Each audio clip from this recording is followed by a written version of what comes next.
સરસ મજાનો ટોપિક છે હોટલમાં વપરાતા અંગ્રેજી વાક્યો. મિત્રો, જીવનમાં તમે જ્યારે પણ ફરવા જાઓ કોઈ જગ્યાએ ત્યારે હોટલમાં રિસેપ્શન ઉપર વાત કરવી પડતી હોય છે. ત્યારે ઇંગ્લિશમાં શું વાત કરવી, બોલવું શું, કયા શબ્દો વપરાય છે, રૂમ કઈ રીતે બુક કરવો, શું પૂછવું, ઘણાને આ શબ્દો નથી ખબર હોતા. તો એ શબ્દો હું આજે તમને સમજાવીશ. સૌથી પહેલું વાક્ય છે, તમે ધારો કે ગયા હોટલમાં, તમે સૌથી પહેલાં શું કહો છો? હાય. સૌથી પહેલાં આપણે હાય કહીએ છીએ. હાય. મારે શું કરવું છે? એક રૂમ બુક કરવો છે. તો આઈ would like to book a room. I would like to book a room please. જુઓ કયો શબ્દ વપરાયો છે? Book a room. Book a room એટલે કે રૂમ બુક કરવો. રૂમ બુક કરાવો છે, મારે રૂમનું બુકિંગ કરાવવું છે. પ્લીઝ. પ્લીઝ જનરલી ઇંગ્લિશમાં વાપરતા હોય છે, આપણે ગુજરાતીમાં નથી વાપરતા, પણ મારે એક રૂમ જોઈએ છે. Hi, I would like to book a room please. બોલો, hi, I would like to book a room please. બરાબર છે. હવે એમનો જવાબ શું આપે છે? એ બેન કહે છે સામે, એ રિસેપ્શનિસ્ટ છે, રિસેપ્શન પર બેઠા હોય છે એ બેન, એ કહે છે હાય, ઓફકોર્સ, હા ચોક્કસ, કેમ નહીં. I can help you with that.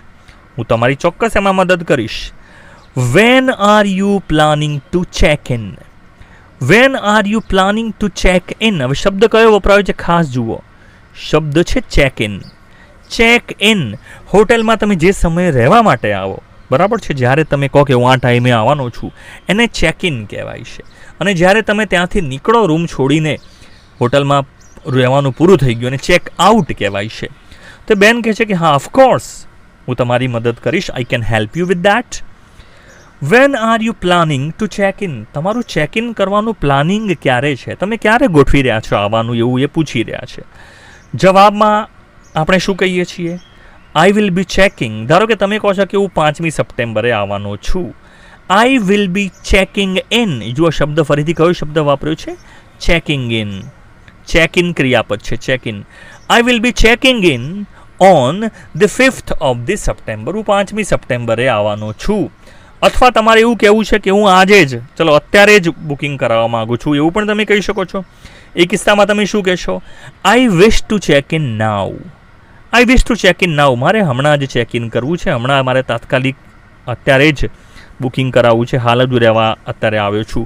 I wish to check in નાઉ. આ રીતનું વાક્ય પણ વાપરી શકાય છે.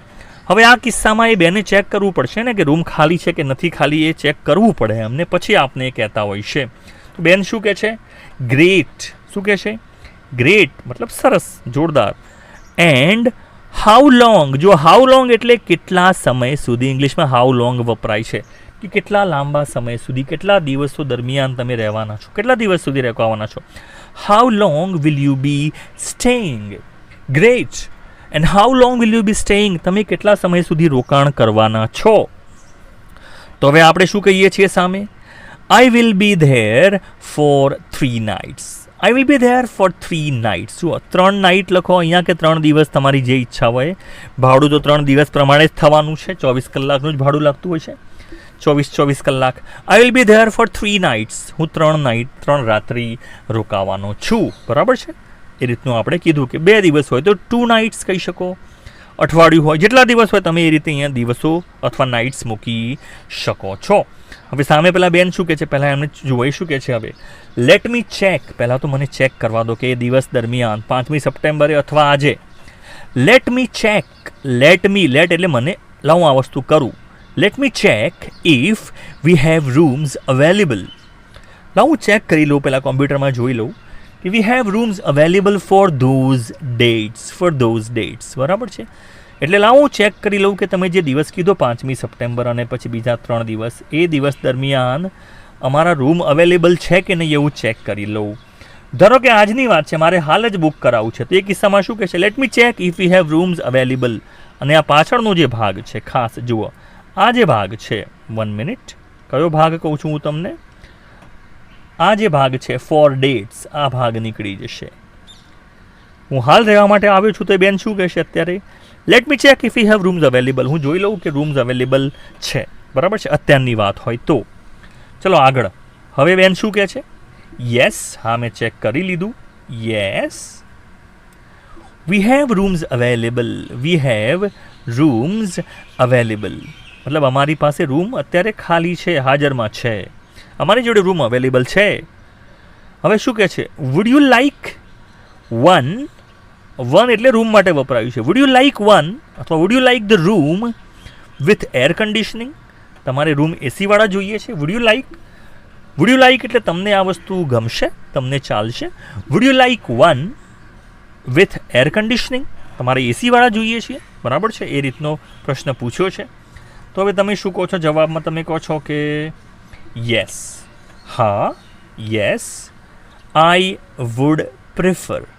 આઈ વુડ પ્રિફર એટલે મને આ વસ્તુ વધારે ગમે. I would prefer a room with AC, મને એસીવાળો રૂમ હોય તો વધારે ફાવશે. I would prefer a room with AC, મારે એસીવાળો રૂમ જોઈએ છે. આ રીતનું વાક્ય કહ્યું છે. ચલો આગળ. Got it. પેલા બેન શું કહે છે? ગોટ ઇટ, સમજી ગઈ, બરાબર છે, એસીવાળો રૂમ તમારે જોઈએ છે. હવે બીજી એક વસ્તુ જે ઘણા નથી ખબર હોતી એ છે વેકઅપ કોલ. વેકઅપ કોલ શું છે? ખાસ યાદ રાખો. ધારો કે તમે ઘણીવાર સવારે વહેલા 4 વાગે 5 વાગે પહોંચો છો અથવા રાત્રે 12 સાડા 12 પહોંચો છો, તો સવારે ઘણીવાર ઉઠવામાં મોડું થઈ જતું હોય છે. તો રિસેપ્શન પર જે લોકો છે, તમે એમને કહી દો ને કે મને સવારે 7 વાગે ઉઠાડજો, 6 વાગે ઉઠાડજો, તો એ લોકો તમને તમારા રૂમમાં ફોન કરતા હોય છે. એને કહેવાય છે વેકઅપ કોલ. તો એ બેન તમને પૂછે છે કે સવારમાં તમને ઉઠાડવા માટે તમારે ફોન અમે કરીએ, તમારી ઈચ્છા છે. Do you need a wake up call in the morning? તમારે સવારમાં વેકઅપ કોલ જોઈશે, બરાબર છે, ઉઠવા માટે. તો એ આપણે શું કહીએ છીએ? યસ પ્લીઝ, હા, થતું હોય તો સારું. Can I have a wake up call at 7 AM? મને સવારે 7 વાગે તમે ઉઠાડશો, મને વેકઅપ કોલ કરશો, ફોન કરીને ઉઠાડશો. Yes please, can I have a wake up call at 7 AM? તો ઓલા બેન શું કહેશે? નો પ્રોબ્લેમ, કોઈ વાંધો નથી, નો પ્રોબ્લેમ, ઉઠાડી દઈશું. પછી કહે છે will you need a taxi during your stay? કારણ કે તમે ક્યાંક ફરવા ગયા હોય તો તમારે આખો દિવસ ફરવા માટે આજુબાજુ જગ્યાઓ જે જોવાની છે ત્યાં જવા માટે ટેક્સી તમારે કરવી પડતી હોય છે ભાડે. તો તમે હોટલને કહો કે મને કોઈ આવી તમારી ટેક્સી સર્વિસ કે એવું કંઈ તમારો કોન્ટેક્ટ હોય તો કરી આપશો. તો એ લોકો સામેથી પૂછે છે will you need a taxi during your stay? તમારો આ જે સ્ટે છે, તમે આ તમારું જે આ રોકાણ છે એ દરમિયાન તમારે ટેક્સી જોઈશે. Will you need taxi during your stay? તો સામે આપણે કહીએ છીએ પોસિબલી, હા, લગભગ તો મારે જોઈશે, પોસિબલી, હા, કદાચ જોઈશે પણ ખરી. Can you arrange that if needed? જો હાલ મેં નથી કીધું કે મારે જોઈએ છીએ, પણ મારે જ્યારે જરૂર પડશે, કેન યુ એરેન્જ? તમે ગોઠવી શકશો. Can you arrange that if needed? જો જરૂર પડે તો તમે ગોઠવી આપશો. તો ઓલા બેન શું કહે છે રિસેપ્શનિસ્ટ? એબ્સોલ્યુટલી, 100%, ચોક્કસ, absolutely, we can help with that. હા, અમે એ તમારી ચોક્કસ મદદ કરી શકીશું. Is there anything else you need? Is there anything else you need? શું તમારે બીજું કંઈ જોઈએ છીએ? બીજું કંઈ તમારે કંઈ ઈચ્છા છે હજુ પૂછવાની? તો ઓલા ભાઈ શું કહે છે? Is breakfast included with the room? આ પૂછવું પડતું હોય છે, બરાબર છે, જેને કોમ્પ્લિમેન્ટરી પણ કહેતા હોય છે. Complimentary breakfast. કોમ્પ્લિમેન્ટરી એટલે તમે રૂમ લો છો તો રૂમના ભાડામાં જ તમને આ સાથે સવારનો નાસ્તો પણ એમાં આવી જતો હોય છે, જમવાનું નહીં. બ્રેકફાસ્ટ, સવારનો ચા નાસ્તો જે છે એ રૂમના પૈસા છે, ભાડું છે, એમાં જ આવી જતો હોય છે. તો આ ભાઈ શું પૂછે છે? Is breakfast included with the room? તમે જે રૂમ આપો છો એસી, એની સાથે બ્રેકફાસ્ટ સાથે હોય જ છે ને અંદર? પૂછે છે. તો ઓલા બેન શું કહે છે? Yes, breakfast is included. હા, જે સવારનો નાસ્તો છે એની અંદર આવી જ જાય છે, એનું ભાડું અંદર આવી જ જાય છે, એના પૈસા. ચલો, ઓલા ભાઈ શું કહે છે? પરફેક્ટ, મતલબ કે પરફેક્ટ છે, ઉત્તમ. ઉત્તમ. What is the rate of the room? હવે જો આપણે એઝ અ ગુજરાતી આપણે ભાવ પહેલાં પૂછીએ છીએ, આ ભાઈ જે છે રૂમ છેલ્લે પૂછે છે ભાવ. Perfect. What is the rate of the room? આ જે રૂમ છે એનો રેટ શું છે, એના દર શું છે, કેટલા પૈસા ભાડું થતું હોય છે પૂછે છે, કેટલા રૂપિયા થતા હોય છે. તો ઓલા બેન શું કહે છે? ખાસ નોર્મલી એટલે આમ તો, બરાબર છે, રોજની વાત કરીએ તો કાયમ ઇટ્સ 3000 પર ડે. હોટલ મોંઘી છે, બરાબર છે, અહીંયા એવું કહે છે કે એક દિવસના આમ તો 3000 રૂપિયા થતા હોય છે, પરંતુ આ અઠવાડિયે છે ને એટલા બધા લોકો છે નહીં actually. For this week we have a discount. પરંતુ આ અઠવાડિયે છે ને અમે ડિસ્કાઉન્ટ રાખેલું છે. એટલે તમને એક રૂમ કેટલામાં પડશે? It will be 2200 per day.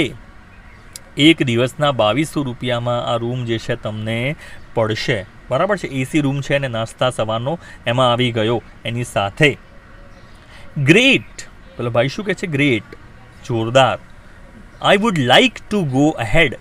હવે જો ગો અહેડ એટલે મને આગળ વધવું ગમશે. આગળ વધવું એટલે ચલો આપણે બુકિંગ કરી દઈએ. ચલો આગળ વધીએ આમાં. I would like to go ahead. હા, ચલો આગળની જે ક્રિયા છે એ પૂરી કરીએ. મારે બુક કરવું જ છે. I would like to go ahead and book it. હા, તો મારે હવે છે ને આગળ વધવું છે અને બુક કરી જ દેવું છે. તોલાબેન શું કહે છે? All set.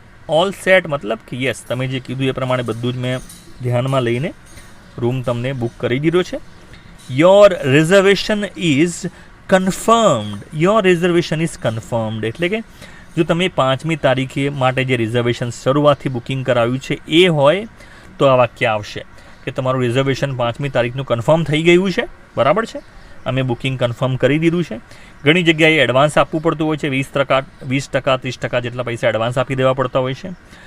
So we have your reservation is confirmed for the 5th of September. 5મી સપ્ટેમ્બર જે છે એના માટે તમારું રિઝર્વેશન અમે કન્ફર્મ કરી દીધું છે. બુકિંગ તમારું થઈ ગયું છે. અને જો આજે જ કરવાનું હોય તો all set, you can go to your room. હવે તમારા રૂમમાં જઈ શકો છો, પેમેન્ટ કરી દો, આઈડીને બધું આપી દો અને તમારું બુકિંગ થઈ જશે. એ રીતનું વાક્ય બનશે, બરાબર છે. પેલા ભાઈ શું કહે છે? થેન્ક્સ અ લોટ. તમે જે મદદ કરી એના માટે તમારો આભાર.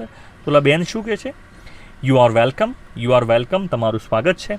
Looking forward to seeing you then. Looking forward to seeing you then મતલબ કે તો પછી તમને હવે આગળ મળીએ. 5મી તારીખે તમે આવવાના છો ત્યારે મળવા માટે તમને હું રાહ જોઈ રહી છું, એવો અર્થ થાય છે. Looking forward to seeing you then મળીએ, એ રીતનું વાક્ય ઇંગ્લિશમાં આમ બોલાતું હોય છે. Thanks for watching. આ રીતની અન્ય વાતચીત પણ તમારે જો શીખવી હોય તો કમેન્ટમાં ટોપિક લખજો, હું ચોક્કસથી એનો વિડીયો બનાવીશ. અને ચેનલને સબસ્ક્રાઇબ કરવાનું નહીં ભૂલતા. Thanks for watching.